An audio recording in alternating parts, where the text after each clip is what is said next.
نحمدہ ونصلی ونسلم علی رسولہ الکریم، اما بعد۔ 28 صفر المظفر کا درس۔ حضرت یونس علیہ السلام۔ حضرت یونس علیہ السلام اللہ کے برگزیدہ نبی اور انبیاء بنی اسرائیل میں سے ہیں۔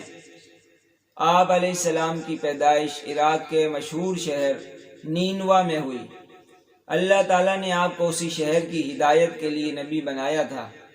یہ قوم کفر و شرک میں مبتلا ہو گئی تھی۔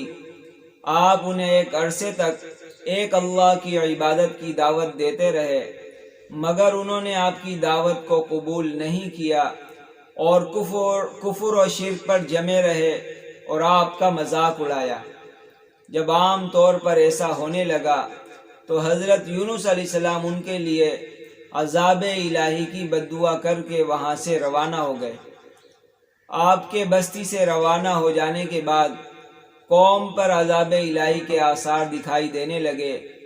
قوم کو یقین ہو گیا کہ حضرت یونس علیہ السلام اللہ کے سچے نبی تھے، لہذا قوم کے تمام لوگ اور ان کے سردار بستی سے باہر ایک میدان میں جمع ہو کر خوب روئے اور اپنے گناہوں کی معافی مانگی اور شرک سے توبہ کی۔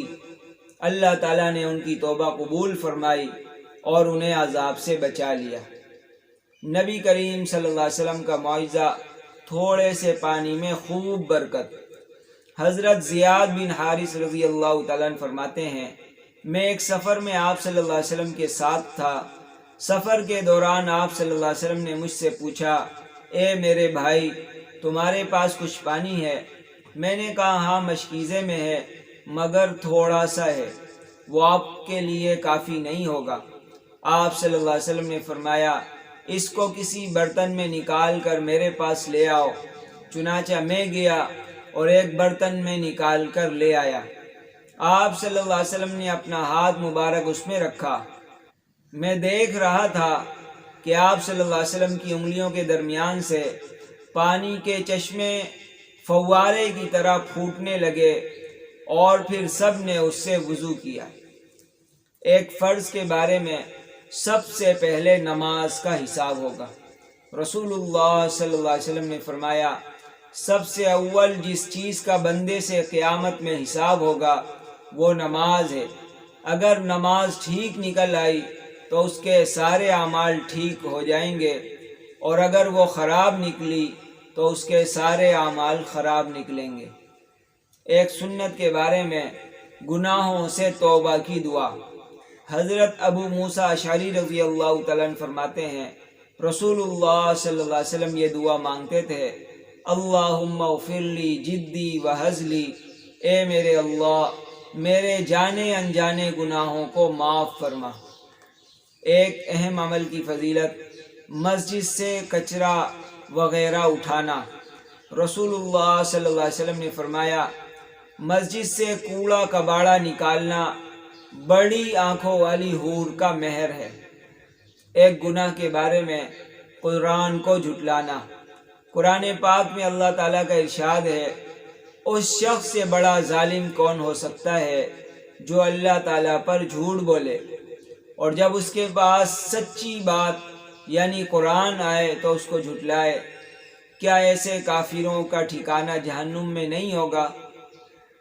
دنیا کے بارے میں رزق حکمت خداوندی سے ملتا ہے۔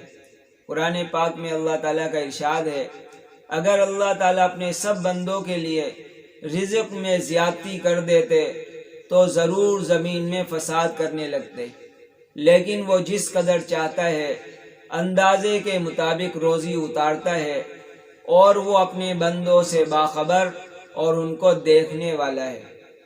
آخرت کے بارے میں 40 سال تک عذاب۔